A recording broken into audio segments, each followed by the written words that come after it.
su ani tile bɛɛ lajɛlen ni olu bɛɛ kan an lakana an ka sɔgɔmadafɛ foli bɛɛ ka taa olu bɛɛ lajɛlen min ye GMS école polisi o n'a ɲɔgɔnna tɔ bɛɛ lajɛlen an ka foli b'u bɛɛ ye n'o tɛmɛna ka bɔ yen sɔgɔmadafɛ foli an b'a bila ka di min ye polisi minnu bɛ yen n'u bɛ jɔ sirabada la ni polisikɛ k'i ma ko chauffeur kɛ taa nin sira fɛ walima mobili bolila taa nin sira fɛ kana sira fila ta dɛ awa taa o sira in fɛ o de da ka di an bɛɛ lajɛlen na n'o bɔra yen ko tɛ ko bɛɛ la nka ko bɛɛ lajɛlen fana tɛ gansan ye bi sɔgɔmada in na foli an b'a di an ka kiiritigɛlaw bɛɛ lajɛlen ma k'a daminɛ min ye sigida fɔlɔ o kiiritigɛso fo kana se wɔɔrɔnan ma kana se cour suprême cour constitutionnelle min ye cour d'appel an ka foli bɛɛ ka taa a kiiritigɛlaw kelen kelenna bɛɛ lajɛlen ni waati in na mali ka jamanakuntigi k'a bonya don an ka jɛmukan mandi kɔnɔ don bɛɛ lajɛlen ni a dugusɛjɛkan n'o ye son excellence Elhaji Ibrahim Bubakari Keyita ye fanga in ko jɛko ɲuman ala k'o da n'a ma bi sɔgɔmada in na jɛmu don bɛɛ lajɛlen ni a dugusɛjɛkan a jɛmu fɔlɔfɔlɔ ye min ye o ye min ye awa maître Asani Bari ye maître Asani Bari ale ye surunalidonnkɛla ye o kɔrɔ ye ko avocat don maître Asani Bari a bɛ service renseignement na an bɛ don min na komi bi kibaruya sɛbɛnw bɔ mɛ ni a kuma ye kibaruya di sɛbɛnw olu ka lakalew a ko kan an bɛ olu lakale o ma ban min b'an yɛrɛ fɛ an b'o d'a kan n'o tɛmɛna ka bɔ yen min ye Bamakɔ maire ba ye n'o ye Adama Sangare ye ale bɛ bɛrɛla an bɛ don min na komi bi maa si tɛ sariya sanfɛ sariya de bɛ bɛɛ lajɛlen sanfɛ wa maa si tɛ k'a fɔ k'e b'a fɔ de k'i tɛ sariya dɔn walima n bɛ sariya dɔn n t'a dɔn o tɛ sariya bali ka boli kan nul n'est censé ignorer la loi sariya i kɛra dɔnbaa ye o a bɛ boli kan i kɛra sariya yɛrɛ dɔnbali ye o sariya bɛ boli kan o kuma i tɛ sariya ɲinini k'a dɔn Adama Sangare a minɛna an y'a fɔ an ka awa lasiw la k'a fɔ sariya jɛngɛnna a minɛ cogo la o kuma a ka kan sariya ka tile n'o tɛmɛna ka bɔ yen an da bɛna don masala fɛnɛ na min ye Abdul Ɲangi ye ani Buba Fanɛ olu bɛɛ bɛrɛla an bɛ don min na komi bi tile 25 bi y'o ye an badenw u ka minɛni sariya ye a ka baara kɛ maa tɛ sariya bali a ka baara la ka laban ni k'u condamné ko san 2 kaso k'o d'u ma nka bi wulikajɔ ni laɲini min bɛ yen o tɛ dɔwɛrɛ ye o ye a fɔra k'u ka hakɛw ka segin u ma wa u ni hakɛ dɔ fɛnɛ ka kan barisabu ni kiiritigɛso ye kiiri tigɛ nin cogo in na ka datuguli kɛ k'i condamné ko hakɛ dɔ b'i bolo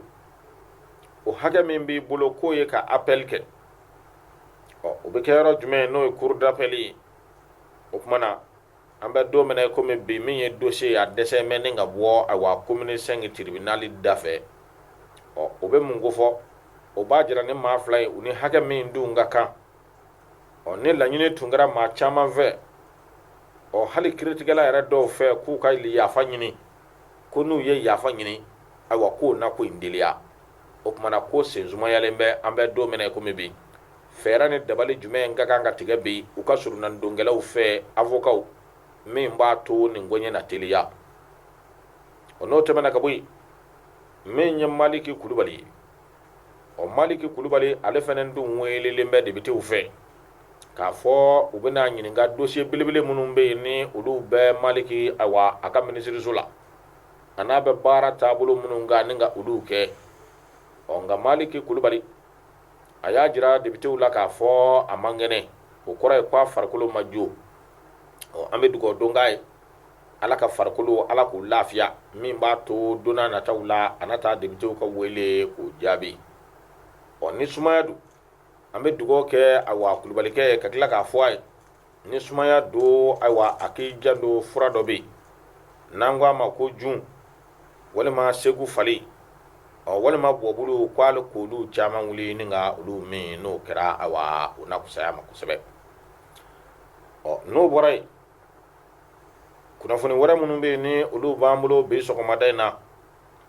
o ye an karamɔgɔ Suala Bayaya Hayidara a n'a sinjiw a n'a badenw bɛɛ lajɛlen uka musokoroba no ya ambela jeli ka musokoroba ye daba ma ka wele sira ma musokoroba min ga cesiri bena dine demeni ma o sirifula o tuma wajulu belebele kɔni ngɛrɛ o la o sibiru tɛmɛnen ni ka dugu jɛ kari yɛrɛ la o wajulu kɔni wajulikɛla caman bɛ yen minnu bɛ yen n'u bɛ ala in da lase daba ma o denmisɛnninw fara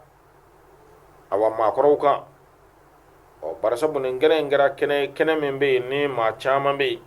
olu kɔni dusukun ɲaɲali la kosɛbɛ ka d'a kan maa minnu filɛ nin ye ka ɲɔgɔn sɔrɔ nin kɛnɛ kan n'olu tora ɲɔgɔn bolo an ka jamana maa bɛ se k'a fɔ a na kisi maa bɛ se k'a fɔ an ka diinɛ ayiwa fanga na don a la a na sinsin o min ye nin kɛnɛ in ye umaru fariku kulubali ale fana ye denmisɛn ye bi wajulukɛla karakidu ale tun bɛ nin kɛnɛ kan o n'o tɛmɛna ka bɔ yen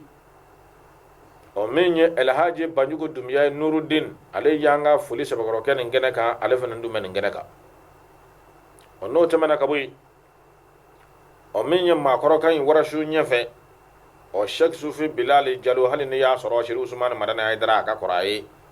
o ale fana dun bɛ nin kɛnɛ in kɔnɔ yen o n'o tɛmɛna ka bɔ yen o min ye awa musafa hayidara ye ale fana dun bɛ nin kɛnɛ in kɔnɔ n'o ye sheikh awa i ka dɔn ismail darame ka kalanden ye a denkɛ fana dun bɛ nin kɛnɛ kɔnɔ yen o n'o tɛmɛna ka bɔ yen umaru sisugu awa ale fana dun bɛ nin kɛnɛ in kɔnɔ yen u k'a ma ko cogo di muftu muftu ale fana dun bɛ nin kɛnɛ in kɔnɔ yen ale yɛrɛ kɔni ka wajulu senfɛ awa i k'a dɔn a tiɲɛ na maa ma deli ka fɛn min mɛn i tulo la nɛgɛ karafe juru awa an y'o mɛn nin yɔrɔ kofɔlen in na yen koyi o bari sabu ale y'a jira k'a fɔ alakira muhamadu kisi ni nɛɛma b'a ye k'o fin ne kun don ko an b'a ye sa k'o fɛnɛ fin ne kun don nɛgɛ karafe awa o kɔni y'an kamana guwan kosɛbɛ bari sabu i ma deli ka kuma min mɛn i tulo la awa n'o fɔra i sigilen ɲɛna awa i kamana bɛ guwan fo k'i wɔsi ne yɛrɛ kɔni sigilen ne wɔsira o bari sabu ma deli ka nin mɛn o bari sabu an ye min mɛn alakira muhamadu kisi ni nɛɛma b'a ye ko arabu don an kɔni b'a jigiya k'a fɔ awa arabu bɛɛ kɔni ye arabu bilen ye o nka wajulu in kɔfɛ an ye sɛgɛsɛgɛliw kɛ ka jateminɛ dɔw kɛ awa o jateminɛw nana jira an na k'a fɔ min ye alakira muhamadu kisi ni nɛɛma b'a ye siga kɔni tɛ min na ko a mɔmuso o kun ye finman ye o bɛ bɔ awa Ethiopie o ye Ethiopienne ye i y'a faamu wa awa nin kuma in kɔni ye awa an dɔw ye wuli ni k'o jɔ nka n'i ye maaw wele a ye na wajulu kɛ awa kumana bɛɛ bɛna wajulu kɛ dɛrɛ i y'a faamu abu jafaru jabatɛ ale fana dun bɛ nin kɛnɛ in kan yen mufa hayidara ale fana dun bɛ nin kɛnɛ in kan general muhammed makiba ale fana dun bɛ nin kɛnɛ in kan n'o tɛmɛna ka bɔ yen an fa an ka cɛkɔrɔba n'o ye diinɛ nunjuru minɛbaa ye bi an ka jamana in kɔnɔ yan mali la ka bɛɛ lajɛlen fara ɲɔgɔn kan o kun ye seri usumani madani hayidara ale fana bɛ kɛnɛ kɔnɔ o kumana a y'a jira k'a fɔ denmisɛnw ka ɲɔgɔn minɛ k'u bolo di ɲɔgɔn ma jamana in bɛ se jɔ cogoya min na a bɛ olu de bolo kɛnɛ in kɔni kɛra miiri ni taasi ye ka d'a kan ko caman dun bɛ min bɛ maa caman ni ɲɔgɔn cɛ maa caman kun y'an wele ko caman na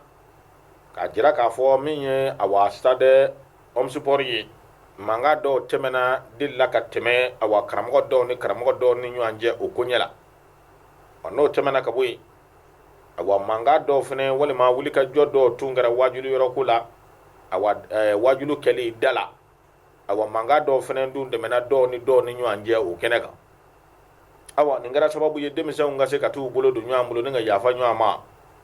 nka ko mugudun tɛ bara fɔ sa bolo bɛɛ n'a dayɔrɔ don ni jama farala ɲɔgɔn kan a mana kɛ cogo cogo fo dɔ k'i yɛrɛ kɛ naloma ye kɔrɔfɔ dɔw fɔra minnu kun bɛ jaabili kun bɔ nka komi an dun bɛ kɛnɛ min kan miiri ni taasi kɛra kɛnɛtigiw fɛ k'u miiri k'u taasi jaabi wɛrɛ ma di fɛn min kɔni fɔra o kɛra bɛn ani tilenya ye k'u bolo don ɲɔgɔn bolo ne badenw aw minnu bɛ yen n'aw bɛ jamana kɔ kan ani aw minnu bɛ yen n'aw bɛ jamana kɔnɔ yan nin y'a ka jɛmukan mandi daminɛtɔla ye dugawu bɛ bɛɛ lajɛlen ye don bɛɛ lajɛlen a n'a dugusɛjɛkan aw ka jɛmukan mandi min ye awa i k'a dɔn nɛgɛ karafe juru ye o ye manpaw ye mamutu sisogo safurula ye mamutu wa n'i kɛ sisogo ye ka n yɛrɛ sɔrɔ koyi awa o tuma na nin tɛ baasi ye cenga wajulu amaka kabako ya ambela gili bulu zawa funyi ke zizui o mono tebena ka buiza minya awa ika do dalala yi ni ngaman ngoro bele nangwa ma awa dangoro ba kirla jo kongo ni kirla jo awa manga fuli bay ni watina cameraman ka fuli di yera manin yi wala nyumando dande fuli mina do bela gili ni adu se jeka o jemu kunfura imbe talike fe jumenga we minye maître Asani Bari o maître Asani Bari kiboro ya di sebe min be nangwa mako le prétoire ale nana bonay le prétoire borana ka fo minye maître Asani Bari ko ale be berela ambe do menay ko mebe malika dugudugu ma sɛgɛsɛgɛli kɛ yɔrɔ min be n'a bɛ dugula n'an ko a ma ko chef de renseignement ko ale bɛ bɛrɛla ye an bɛ don min na i komi bi an badenw kibaruya di sɛbɛ ale nana bɔ ni nin ye min ye maître Asani Bari ye n y'a fɔ n ɲɛna kuma daminɛ na k'a fɔ surunalidonkalan don kɔrɔ ye ko avocat don a ka baara yɛrɛ ye fɛn min ye o ye avocaya de ye ni maa min ko avocat o ka baara ye min ye o ye surunalidon ye o tɛmɛnen ka bɔ yen ni maa min ko maître Asani Bari maître Asani Bari ye maa ye politique maa fɛnɛ don ka d'a ka parti min bɛ yen n'an ko a ma ko IDD o président tun don ale bɔlen o la min ye Musa Bala Kulubali denkɛ n'o ye Cɛma Ibɛri Kulubali de sɔrɔla ka kɛ président ye an badenw min ye maître Asani Bari ye a delila ka kɛ lasigiden ye Guinée Bissau Mali ka ambassadeur Guinée Bissau a delila ka k'o ye an badenw min ye maître Asani Bari ye campagne min n'o tɛmɛna sisan n'o ye jamana ɲama kalata ye présidentielle 2018 a ye wele bila kɛnɛ kan a ma kɛ dugula officiel k'a fɔ ale ka maa o maa bɛ yen n'o b'ale nɔfɛ k'u bɛɛ lajɛlen ka kala ta Sumayila Sise ye ka laban min ye campagne ye filaw ni ka t'u nɔfɛ f'u sigiyɔrɔw la kunnafoni di sɛbɛn yɛrɛ dɔw bɔra n'a ye waati dɔ la ko f'a sera Amadu Kufa ma ni ka taa fɔ Amadu Kufa ye k'a ka kala ta Sumayila Sise wa k'a nɔfɛmaw wele u ka kala ta ye o baara fɛnɛ kɛra ka d'a kan dugu dɔw ni dugu dɔw y'an wele o kɔni kɛra campagne waati k'a fɔ min ye Amadu Kufa ka cidenw ye u wɔriw ka dugu la k'u bɛɛ lajɛlen ka kala ta Sumayila Sise ye ko n'u ma kala ta Sumayila Sise ye ni kalata banna ni Sumayila ma gagné min ma bɔra k'u n'o si dɔn maître Asani Bari kunnafoni di sɔrɔ siraw nana bɔ n'a ye waati tɛmɛnen na k'a fɔ min ye maître Asani Bari ye a ko min ye dɔngɔnɔw ye n'o ye kadɔw ye u ka hakɛ to kuma ni a fɔcogo don dɔngɔnɔw ko jamana premier ministre kɔrɔ min bɛ yen n'o ye Sumayila Buboyi Mayiga ye ko bɛɛ ka dɔngɔnɔw dɛmɛ ni k'u dɛmɛ ka marifaw d'u ma ni k'u su ni k'u kɛ filaw ka a bɔra n'o kibaruya ye ka Sumayila Buboyi Mayiga to premier ministre ya la an badenw min ye maître Asani Bari ye bi a bɛ Mali ka service de renseignement kɔnɔ ɲininkaliw bɛɛ ka kɛ a la a ka minɛni dun sɔrɔla mun fɛ o pereperelatigɛ fo k'o di maaw ma faamuyali ka sɔrɔ o la maa fila bɛ yen o maa fila min ye Mali ka chef de renseignement ye u ye wuli ka jɔ kɛ ka maa fila minɛ min ye Usumani Ama Jalo ye n'o k'a ma Alliance 24 ale ni Aruna Jalo Mali ka chef de renseignement ye i bolo da ni maa fila kan suguba kɔnɔ an badenw ni maa fila min filɛ nin ye ninnu ye Bamaji kulu maaw ye kulu minnu bɛ yen ni olu ye jadisiw ye tileganfɛ diinɛ tigilamaw o munun be n'u bɛ ka dangari Mali golo masirilen tabaw la bi n'u bɛ ka an ka sɔrɔdasiw bɔnɛ u ni na n'u bɛ ka Mali sɔrɔdasiw k'olu bɔnɛ u ni na bi ni maa fila olu y'o waleya cɛjugu kɛbaa dɔ ye bamanji wale min n'o kɛra bulu kesi n'o kɛra sabu ye ni ka Mali ka golo masirilen tabaw bɔnɛ u ni na ninnu kɛra o cɛkunba jonjolo dɔ ye ninnu nana u yɛrɛ sɔrɔ Bamakɔ n'o ye Mali faaba ye Amadu yan'an ka tɛmɛ ni kɔrɔfɔ ye n y'a fɔ a ye min ye Maître Hasani Bari ye a ka baara ye fɛn min ye o ye surunani don ye jadisi minnu bɛ yen n'u bɛ minɛ jamana yɛrɛ fɛ ni ka taa u datugu kaso la Maître Hasani Bari ka baara bɛn bɛ olu surunani don ma ni ka olu bɔ kaso la o ye avocaya sira ye a ka baara yɛrɛ bɛn bɛ o ma jadisi minnu bɛ yen n'u bɛ minɛ ni hakili b'a la nɛgɛ karafe manpaw waati dɔ la ne y'a fɔ yan n ko Elhaji Ibrahim Bukari Keita n k'a ka fɛɛrɛ kɛ ka Maître Hasani Bari gɛrɛ a yɛrɛ la i hakili b'a la est-ce que hakili b'o la o sɔrɔla mun fɛ ɲɔnɔn juge a minɛna waati min na i hakili dayɛlɛ kosɛbɛ dɛ ɲɔnɔn juge minɛnen an ye kibaruyaw sɔrɔ k'a fɔ min ye Maître Hasani Bari ye a y'a laɲini jadisiw fɛ komi ale de bɛ kɛ sababu ye k'u ka maaw surunani don k'u bila ka bɔ kaso la a b'a fɛ Sunkalo Kɔnɛ o tɛ Sunkalo Kɔnɛ dɛ a jamu ne ma fili Kɔnɛ don ɲɔnɔn juge jadisiw taara min buru f'a ka so kɔnɔ ka taa n'a ye ko kiri dɔ tun bɛ yen ko o kiri tigɛ cogo ma ɲɛ a fɛ jadisiw ka kɛlɛ dɔ y'o ye ko an ka kiri tigɛ yɔrɔw la ko ka jadisiw bila yen ni kiri tigɛra ni tubabuw ta ye o kuma ko a ka tigɛ ni olu yɛrɛ ka diinɛ ta ye i y'a faamu wa o tuma na a y'a ɲini ko min ye i y'a faamu ngi ɲini nka Sunkalo ye a y'a ɲini jadisiw fɛ o waati k'u ka Sunkalo d'ale ma u yɛrɛ tun sɔnna koyi nka min nana kɛ ban sababu ye ne ma o dɔn nka waati ne y'a f'e ye yan n ko an b'a ɲini Mali ka jamana ɲɛmaa fɛ Maître Hasani Bari tiɲɛ don avocat don nka politique maa don n ko i bɛ k'a wele k'a gɛrɛ a yɛrɛ la a n'a ka kuma n ko a bɛ kɛ sababu ɲuman ye min ye Sunkalo ye awa n'o ye ɲɔnɔn juge ye ka se k'o bɔ kaso la cogoya min na i hakili b'a la n y'a fɔ yan o m'a fɔ i hakili y'a ye sisan wa o Maître Hasani Bari ka baara ye mun ye min ye jadisi minnu bɛ yen n'u bɛ minɛ ale bɛɛ kɛ sababu ɲuman ye ni ka u bɔ kaso la an badenw bɛɛ ni jɔyɔrɔ don jamana kɔnɔna na o ye avocaya sira ye avocaya sira y'o ye nka Zeyina min ye Maître Hasani Bari ye mun y'a to a y'i yɛrɛ sɔrɔ service de renseignement kɔnɔ an bɛna o kunnafoniw de di aw ma bi sɔgɔmada in na maa fila min bɛ yen n'o ye Usumani Ama Jalo ni Alliance 24 ani Aruna Jalo u nana Bamakɔ yan ni y'a kalo fila ye u bɛ munumunu salo la ni ka jateminɛw kɛ n'i y'a ye min ye jadisiw ye n'u y'u ka opération kɛ a tɛ louper dɔwɛrɛ tɛ dɛ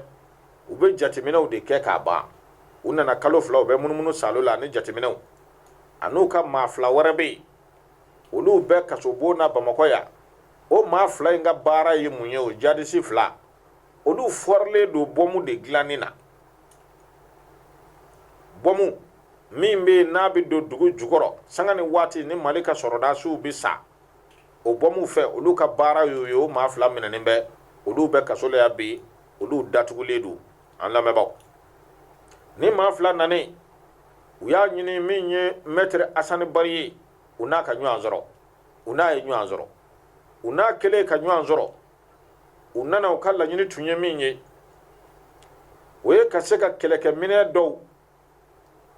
k'olu sɔrɔ kɛlɛkɛminɛ min n'o laɲini tɛ dɔwɛrɛ k'o taa n'o ye kɔrɔ fɛ ni ka t'o di jadisiw ma u ka Mali ka sɔrɔdasiw bɔnɛ u ni na o tuma ka contact ta n'o réseau ye kelen a filanan ye jumɛn ka laban tuguni k'a laɲini u ka maa fila min n'o datugu bɛ kasobugu kɔnɔ Bamakɔ kasobonba la ka fɛrɛ ni dabali tigɛ olu fɔrilen don bɔmu dilanni na yaasa ni ka se ka olu bila cogoya min na a filanan y'o ye a sabanan ye min ye ka se ka ordinateur minɛn dɔw bɛ yen ka se ka olu san cogoya min na o tun ye a sabanan ye o tun y'a laɲini dɔ ye o baara ninnu kama u ye laɲini dɔ kɛ kiribulon ka sira fɛ maa fila min bɛ yen n'olu bɛ kasobo kɔnɔ n'olu ka baara ye bɔmu dilanni ye ka se k'a laɲini olu ka se ka bila cogoya min na kiri ka sira fɛ k'u labɔ ayiwa ni k'a di olu ma olu ka taa n'a ye o baara la min ye $3 ye u y'o di maître Asani Bari ma baara daminɛ yan'a ko tɔ ka sidɔn o $3 min n'u y'o di maître Asani Bari ma o laɲini tun ye u ka maa ninnu ka se ka bɔ kaso la nka projet filanan tun ye jumɛn ye n'u ka maaw ma se ka bɔ kaso la dun kiri sira fɛ o tuma na Wadu Seni ta ɲɔgɔnna u bɛna fɛɛrɛ k'o la o maa fila ni k'u labɔ kasobo kɔnɔ nin bɛɛ lajɛlen dɔnna cogo di min y'an ka service de renseignement ye olu ka wuli ka jɔ u ye maa fila min minɛ ni y'o tɔgɔ fɔ aw ɲɛna ni maa fila de nana jira k'a fɔ min ye olu dabali ban olu ni maa min kun bɛ nin baara bɛɛ lajɛlen na n'u taara juge dɔ fɛ yen n'a y'u ta a ka mobili la maître Asani Bari ka taa n'u ye a ka mobili la u taara sɔrɔ juge tɛ yen a labanna olu labanna a ye taxi pass di olu ma olu taara ka t'u ka moto ta a ka kabine na nin bɛɛ kɛra maa min na sa o tuma olu ni nin de jɛra ka nin bɛɛ lajɛlen kɛ o n'a fɔra k'olu maa fila minɛna ayiwa i y'a faamu n ɲininka o tuma ni maître Asani Bari ma minɛ olu ma se k'o yɔrɔ faamu nka service de renseignement ka baara la o y'a sɔrɔ ni maa fila min nanen don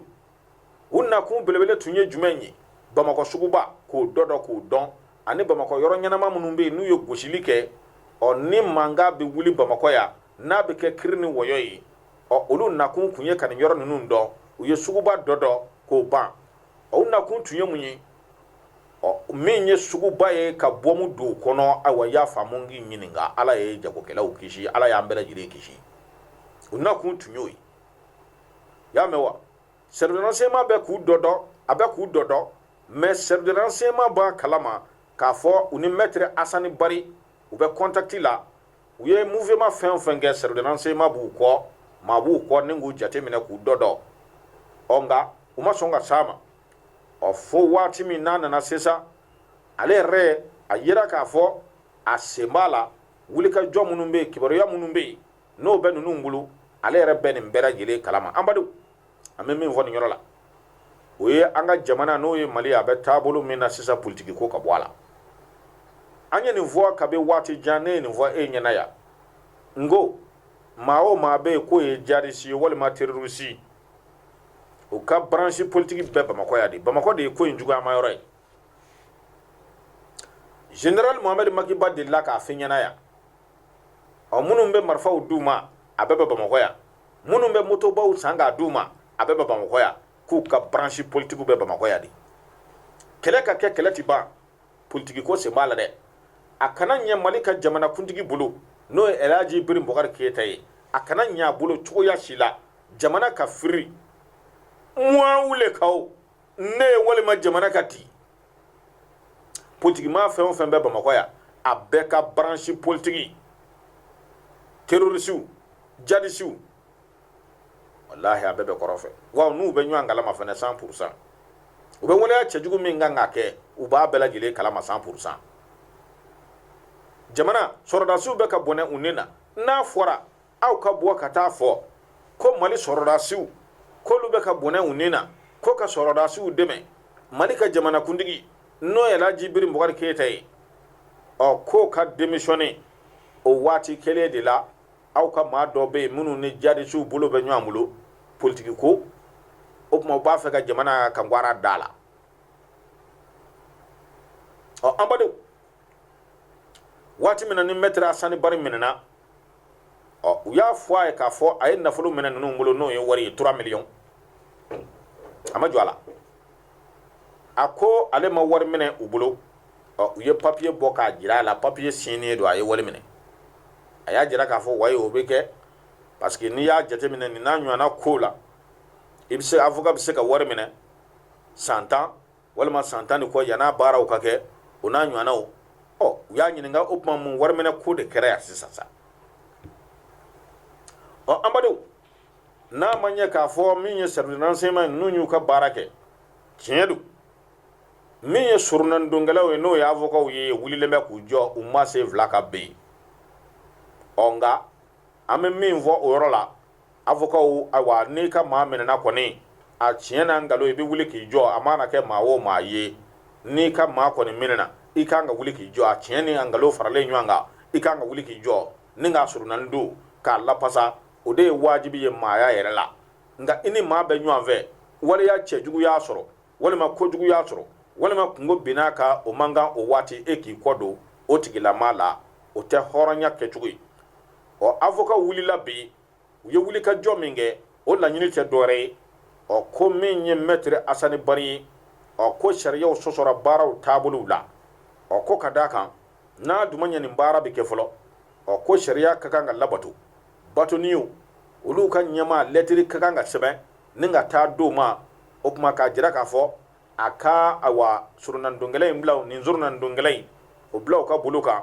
o tuma u b'a fɛ k'a kiiri ni k'a kiimɛn walima nin ko in de b'a kun kan o bɛ komi n'avocat n'a ye fɛn k'i la min ma ɲɛ i bɛ t'i ta fɔ yɔrɔ jumɛn o ye avocat ka ɲɛmaaw ka yɔrɔ ye batoni ye ni fulakɛ o ɲɛmɔgɔ ye bi Sangare i bɛ taa ni ka taa ɲɛfɔli kɛ ka sɛbɛn kɛ k'a ci u ma ni avocat in ye ne ka surunalidongɛla ye u fana wale yɔrɔ bɛ han nin ye ne ka surunalidongɛla ye a ye nin waleya cɛjugu kɛ n na a ye nin waleya cɛjugu kɛ n na n'o kɛra u bɛ o avocat masina wele ni k'o sigi ɲɛbɛrɛnin golo kan an badenw avocat y'o wuli ka jɔ min kɛ ayiwa o ma kɛ baasi ye nka ɲininkali tɔ bɛ gosi mɛ dɛrɛ maa minnu bɛ yen n'u nakun ye ka mugu ni bomu don Bamakɔ a yɔrɔ ɲɛnama dɔw la ka buna hadamadenw bɔnɛ u nin na ka basigibaliya don jamana kɔnɔ maa minnu bɛ yen n'u nakun ye bomu dilanna 2 min n'o minɛ mɛn k'olu datugu kaso la olu ka se ka bila cogoya min na kiiribulon fɛ ni kiiri ma se k'u bila wariso ni ta ɲɔgɔn na marifa bɛ konkan konkasi ni ka u labɔ y'a faamu wa maa minnu nakun ye nin ye yala service de renseignement ɲininkali tɔ min gosilen bɛ olu bɛna mun kɔnɔni kɛ na u b'a to u ka maaw fa fɔlɔ ayiwa ni ka sɔrɔ ka u ka baara kɛ wa ne ka karafe u b'a to fɔlɔ ninnu ka maaw fa ayiwa ni ka sɔrɔ k'u ka baara kɛ ni sariya sira ye wa ɲininkali tɔ min gosi mɛ o de kosɔn an bɛ don min na i komi bi min ye maître Asani Bari ye awa a bɛɛ kaso bon kɔnɔ service de renseignement na bi sɛgɛsɛgɛliw bɛɛ sen na tɔ bɛ to sen na bi ni ka taa ko kunjɛ ɲuguɲugu bɛ kɛ sababu ye ni ka ɲagaɲaga wuli o ye jumɛn ye maa caman bɛ yen minnu ye association ye maa caman bɛ yen minnu ye politikimaw ye olu caman bɛ yen dɔw welela ka ban dɔw yɛrɛ bɛna wele ni ka taa ɲininkali busanmisɛnnin guwan u la ka d'a kan ɲuguɲugu bɛ kɛ sababu ye ni ka ɲagaɲaga wuli ko fɔliw sɛbɛkɔrɔ kɛra maa 2 minnu bɛ yen ni olu bɛ bɛrɛla n'u minɛna ayiwa u ye ɲɛfɔliw kɛ u ye kofɔliw kɛ u ni maa minnu bɛ yen awa n'olu bolo don bɛ ɲɔgɔn bolo jamana basigibaliya o kama an badenw nin y'o yɔrɔ ye o la Mali ka service de renseignement o kɛra sababu ye maa dama min bɛ yen bi ni ka olu kisi saya ma jamana maa minnu bɛ yen bi n'olu ni tun kan ka to nin na service de renseignement kɛra sababu ye ka kisi kɛ bi an b'a baarakɛla kelen kelen n'a bɛɛ lajɛlen fo ni ka u wale ɲuman dɔn dan tɛ foli min na n bolo bilanki sɔn o tɛ maa ɲumanya ye dɔw bɛɛ lajɛlen ni a dugusɛjɛ kan aw ka jɛmukan man di min bɛ lase aw ma aw balimakɛ aw sinji aw lemana Adama Jara vieux fɛ a bɛ sen na voix des jeunes sanfɛ 92 finifana 7 mabɔ n'o bɔra yen an ka baro filanan bɛ boli fɛn jumɛn kan o ye an yɛrɛ cakɛɲɔgɔn dɔw ye a fɔlɔfɔlɔ ye jɔn ye o ye Abdulu Ɲangi ye ale ye kunnafoni dila ye bɔbɔ fana ale ye activiste ye réseaux sociaux sanfɛ nka a bɛɛ lajɛlen ye kunnafoni diyɔrɔ ye k'u ye waleya kɛ ko waleya min n'a ma bɛn sariya la awa k'u ye waleya kɛ waleya min ko n'a bɛ dangari kiiritigɛlaw olu ka baaraw la ni ka u to u ka baara la k'u y'o waleya kɛ k'u ye waleya kɛ ko waleya min bɛ yen ko min ye awa nɛni ye k'o taara ni k'o ɲɛsin minisiri ma minisiri min bɛ yen n'ale bɛ kiiribulon yɛrɛ kunna n'o ye Maliki Kulubali ye k'u ye mafiɲɛya ta ni ka Maliki Kulubali sɛgɛrɛ o kosɔn min ye Samu ni Silima ye n t'a dɔn n'a bɛɛ lajɛlen don k'olu ye plainte kɛ u kan plainte kɛra u kan welela sɛgɛsɛgɛli kunfɔlɔw la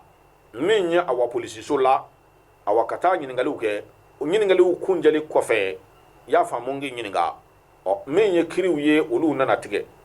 kiiri nanen tigɛ a jirala k'a fɔ awa o tumana u nɔ minɛna ni fɛn min ye o fɔra u ɲɛna ko san 2 kaso u kɔndanena ni ka o d'u ma a waati a ye maa caman bɛ a y'olu kɔnɔrɔ fili fo ka taa se awa Mali yɛrɛ ka jamanakuntigi a denkɛ min bɛ yen n'o ye Buba ye Buba min kun di kuma n'a labanna sa a yɛrɛ ye mikoro ta ka d'a kan ko n tɛ fara ko la o bɛ bo tila maa mun ɲunnen na koyi ne t'a dabila a ma ɲɛ min kɔ u ye Buba girin ka girin fo a yɛrɛ kɛra kumakɛla ye sa a yɛrɛ ye mikoro ta sa o tumana o y'a jira k'a fɔ ko san 2 k'o cayara kojugu sago nka an t'o nɔfɛ o bila o ye jamanakuntigi de ye kiiritigɛlaw u ye baara min kɛ an t'a fɔ k'u ka baara ma ɲɛ nka u ye maa minnu bɛ yen n'u y'u kiiri ni k'u kimɛ ka san 2 kaso d'u ma a fɔra sariya fɛ ko hakɛ dɔ bɛ u bolo wulikajɔ kɛra ka se Maliki yɛrɛ ma Maliki Kulubali o tuma fɛɛrɛ ni dabali dɔ kan ka tigɛ ninnu ye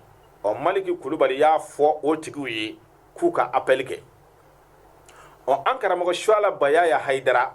y'a faamu wa Dr Bubu Sise taalen a ba ka janaja kɛnɛ kan a kɛtɔ k'a bilasira a y'a fɔ Dr Bubu Sise n'o ye jamana premier ministre ye ko ninnu ka koɲɛ bɛ cogo di Dr Bubu Sise ko k'u ka appel kɛ o de y'u ka hakɛ ye sariya ko cogo di ni kiiri tigɛra nul n'est censé ignorer la loi ko an ka sariya ɲini k'a dɔn ka d'a ka sariya busa n'a bɛ jigin ka i b'a dɔn i t'a dɔn o t'a la dɛ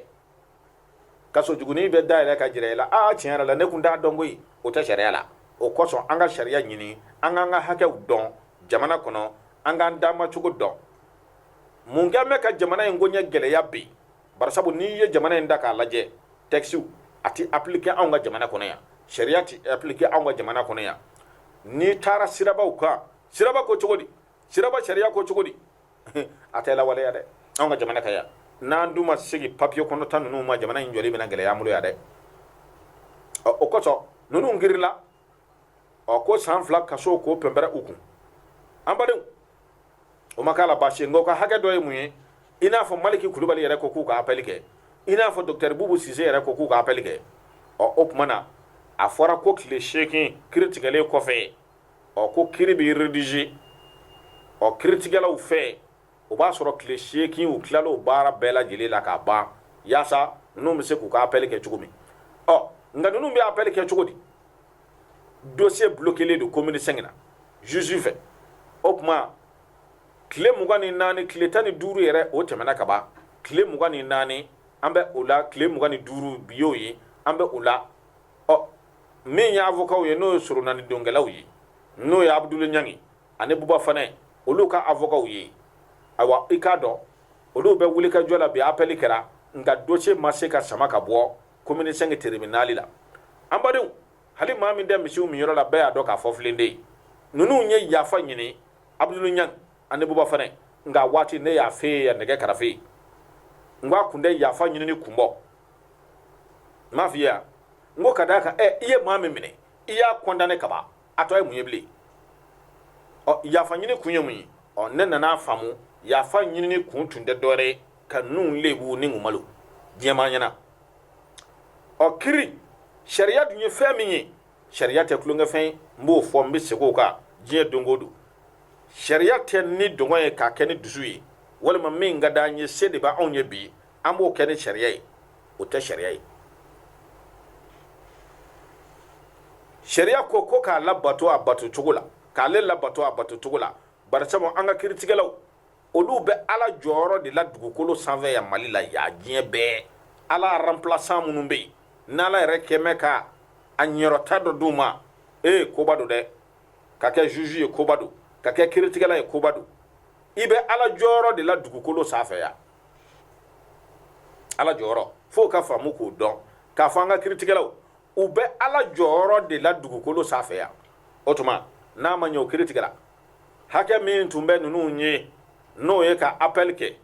o bulo kelen bɛ an bɛ don min na komi bi mun ka kan ka kɛ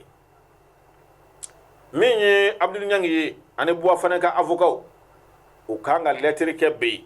ka ci ministre ma min bɛ n'o ye Maliki Kulubali k'a fari ma jo fɔlɔ ala ka lafiya di nka o t'a bali a ka ministre so u ka lettre kɛ ni k'a ci ka taa k'a fɔ u ka client u ka sariya sɔsɔlen bɛ an bɛ don min na komi bi barisabu a fɔra ni kiiri kɛra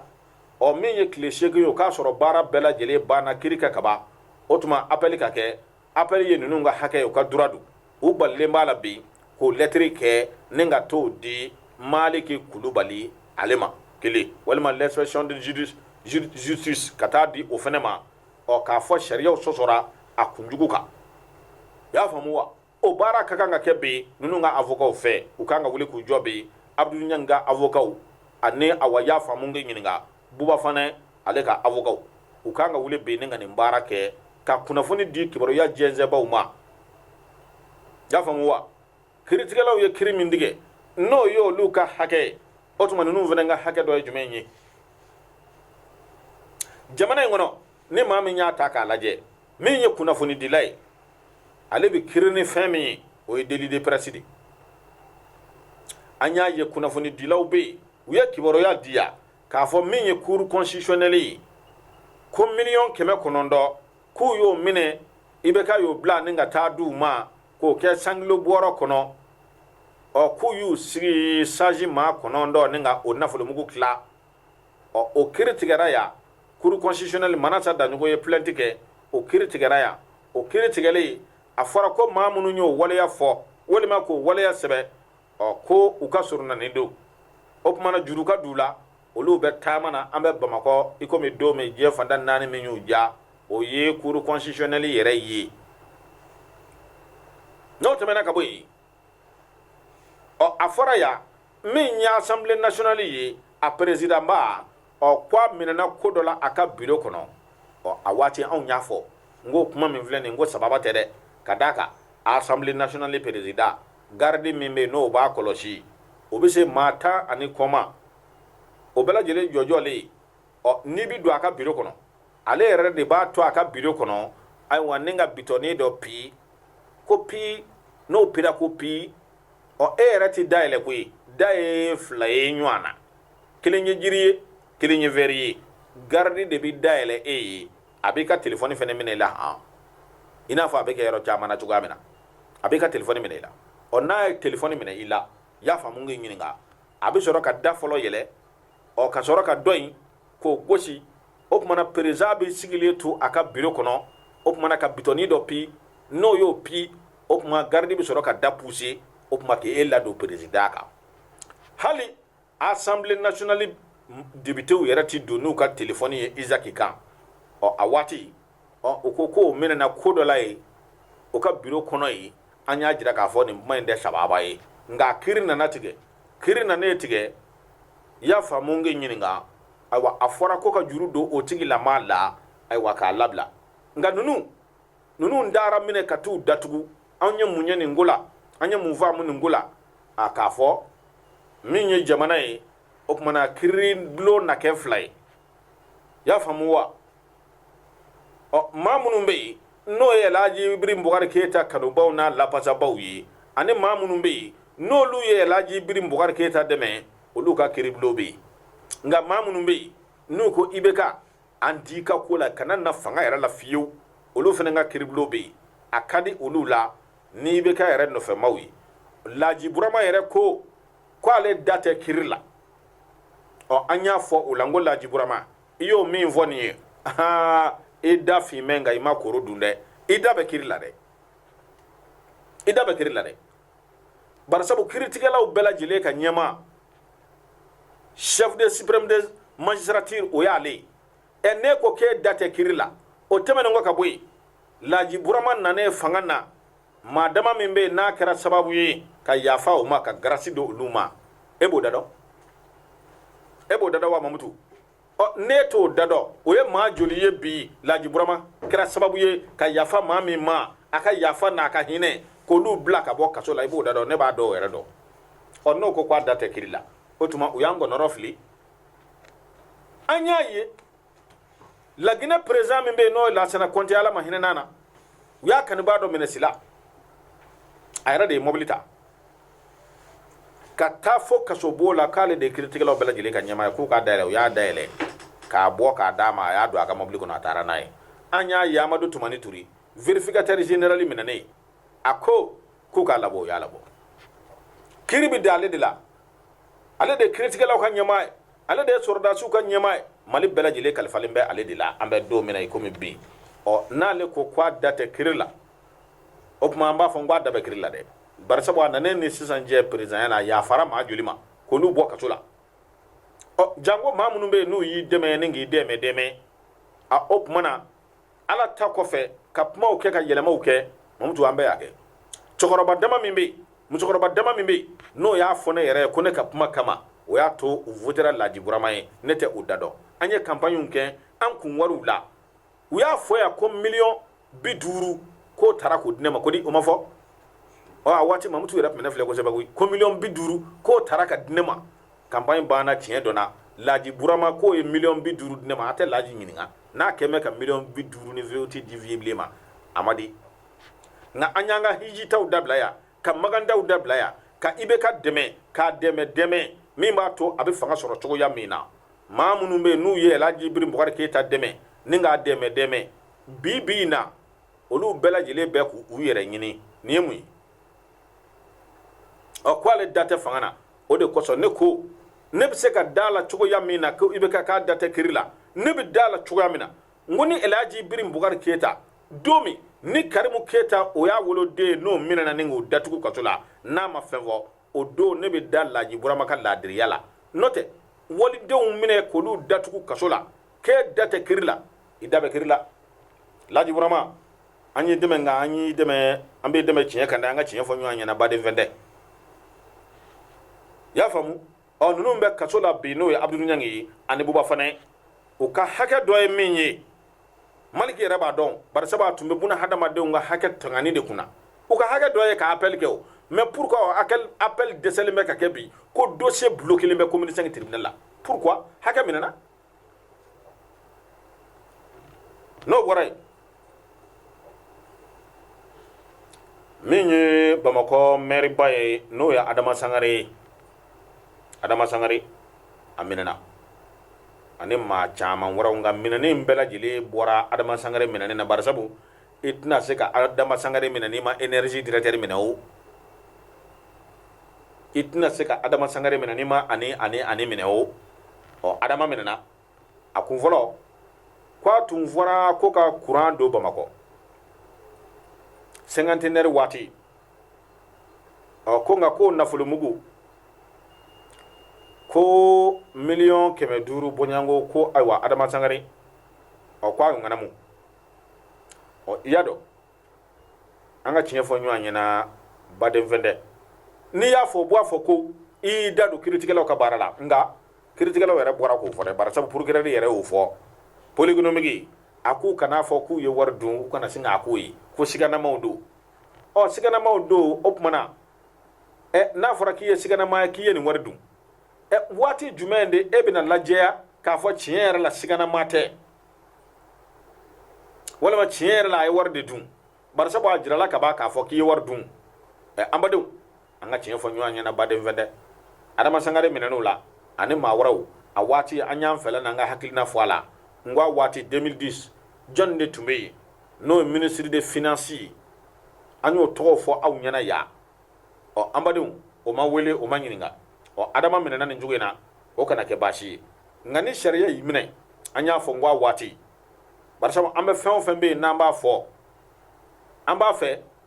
critical olu yere ka bo ka fo adama jara vible a ni kuma min fɔ nin ye sariya sira fɛ o tɛ tiɲɛ nul n'est censé ignorer la loi o kɔrɔ bɛɛ kan ka sariya ɲini k'a dɔn a ɲini k'a dɔn dɛ y'a faamu wa minnu bɛ tulojalantigɛ la ne kan tɛ olu ma dɛ ɔ kiritigɛla minnu bɛ yen n'u y'a kiritigɛ olu yɛrɛ ka bɔ k'a fɔ adama jara vible ye nin min fɔ nin de don a fɔra ko min ye mairie bɛ jate officier de police judiciaire maire y'o de ɔ min ye commissaire fana ye n'o ye policiw ka commissaire ye police ɲɛmaw olu fana officier de police judiciaire ye ɔ ko ni sariya bɛ olu minɛ k'a bɛ kɛ cogo di ni sariya bɛ olu minɛ a bɛ kɛ cogo di sariya tɛ kunfɛtɔ ko ye sariya tɛ kunfɛ baara ye a fɔra ni sariya bɛ olu minɛ o dossier bɛ taa yɔrɔ jumɛn na a bɛ taa cour suprême na ɔ min ye procureur de pôle économique sariya m'a fɔ k'a tɛ se ka Adama Sangare k'a don bɛrɛ la sariya m'o fɔ dɛ a bɛ se k'o kɛ nka sariya ko n'a ye awa maire minɛ n'o ye officier de police judiciaire ye ɔ k'a ka kan ka mun kɛ sariya ko cogo di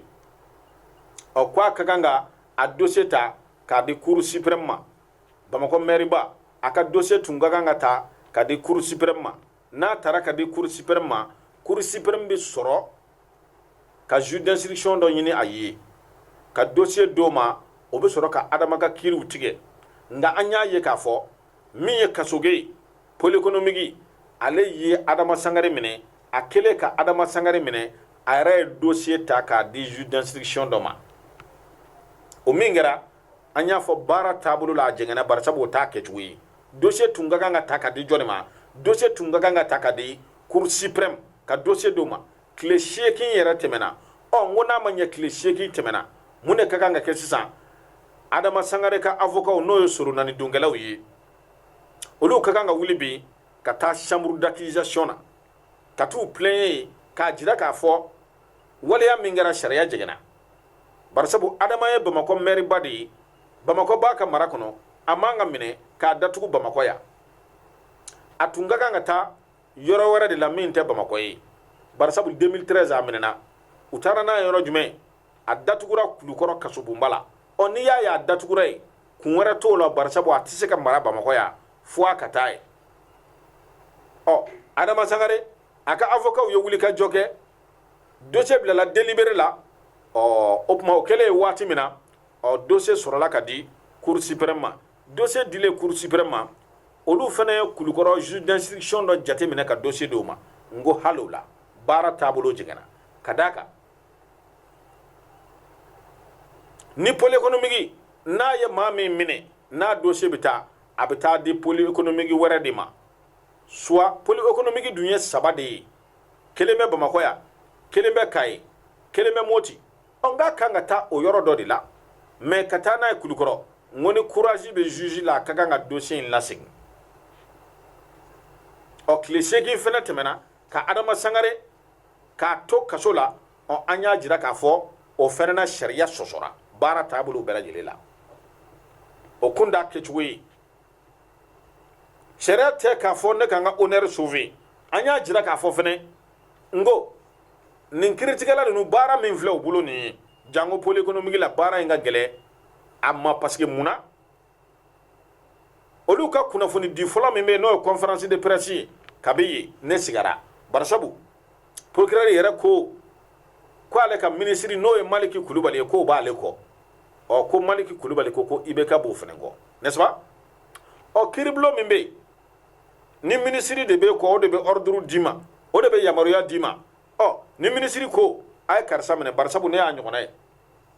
a ye karisa minɛ ɔ karisa minɛni hali n'o bɛ kɛ ni sariya sɔsɔli ye sa o bɛ kɛ o ni jamanakuntigi b'i kɔ ni jamanakuntigi ko a ye karisa minɛ walima a ka karisa bila siga t'a la o sariya na sɔsɔ o don dɔ ne taara sɔrɔ Daniel Tesuge a b'a ka bureau kɔnɔ o tun ye cour d'appel procureur ye a donnama kama n taara sɔrɔ a sigilen bɛ a fari fagalen bɛ n ko dɔngɔnɔkɛ a kɛra cogo di a ko ale yɛrɛ fari fagalen bɛ n ko mun kɛra a ko a ka ministre tɛ k'i sen don baaraw la wa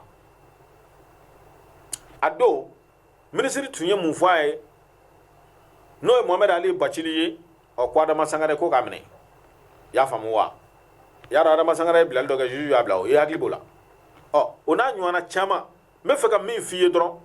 ni ministry yere sendo na bara tabul la dron awa benyami sharia bi so wajibi do barsa bo ina ministry do ngoke Adama Sangare abe o kasola bi akakanga bla ninga bo kasola no Adama Sangare barsa bo wati temena sharia so sora ya fam no bore anya bala sisa min metre asani bari amene ne flani avocat wuli lembe ku jo ko kabla n'est-ce pas mais min sere Adama kono na nu munumbe nu kanga wuli ku jo Adama Sangare min ba to chugo yamina sharia jengeni minge sharia ka lakli olu bela jele keme ku sigi ningu daglo barane zigi muna dorate mamunu be nubu ka fote kono kaba a ministry yaw na directeur ya baw o chama be bi olu ta fe ku ka fote perdi munu vena be no lu tun ministry nu borala opma o chama vena be bi olu ta fe ku ka ministry ya olu ba fe ka ministry ya soro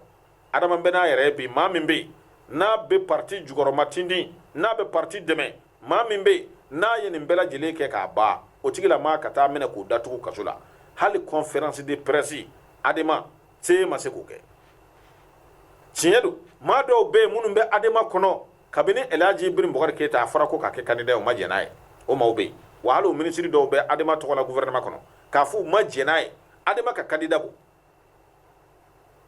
onna fara koko mine ko datugu kasola ni njogoina an la menjera jekulu chene muso dem se fara ma bakoroga ka soro Adama ma kuma tiere la Adama ne jigina awla ko sebe nze be koro jigina awla aka fote no fe no sheji do tawi do tai Adama Sangare to ni nyani ma kadaka aw nya fi min Elaji Ibrahim Bokar Keita ma de metate o ha o be farawo ya famuwa o ambe do mena ko mebi olu be o kaso o be ula no temena ka boy mi ya Maliki Kulubali ale mi kriblo ministry o atun welila Assemblée nationale kono no wasabloy nyingali munu ndarake General Dairu Damelela ani General Salifu Tarawelila lakana kunyo kan o ale ta kunye kiri kunyo yi nga bana no fora kaba o be fe bela jeli nyo Maliki Kulubali ya jira de bitu la ka fo ale tinani welili nzoro kada ka ale mangane o ambe dugo ke nya fo chugo amena seku fali ni jun ako nyine ni suma yado o kuma na yolu sebe koro mi ana jo ana wuli ni jo ni ngata de bitu ka wuli jabi o kuma nyine ngalu odu ka ke malide ka famu yali soro bara sabu nyine ngal de be sababu ye famu ka soro bara tabulu la ya famu wa voda jeni la majere je kulu cheni muso de meseni vara ma ba koroka amba jira wala ka fo au so ale ba ka raju so mandi de la o sisa dani na amina ta sugula nga yananga bo kata sugula amba fo awi nana minye shwala baya ya haidare anabali mana sinji unishirvula wajulu belebele mingera udala akara jigiye akara haklisigi o opma alaka ni haklisigi to sina o amena temeni uye ninga o masala o fene feminu nzoro la wajulu kono ko chama lase awma be soko madaina do bela jili anadu se jekan awka jemu ka mandi abilla se Adama jara vible fe anga fulini tanuni obeka ta awa munum be tunga fe anga fuli be awyi munum be jamana kono ya anga fuli be aw bela jili ka awfu ka aw wala nyumando dande fuli mina nega kara fe juru mambaw anga ta jwafiya bawla ismawru nyaningi kesi sogoyi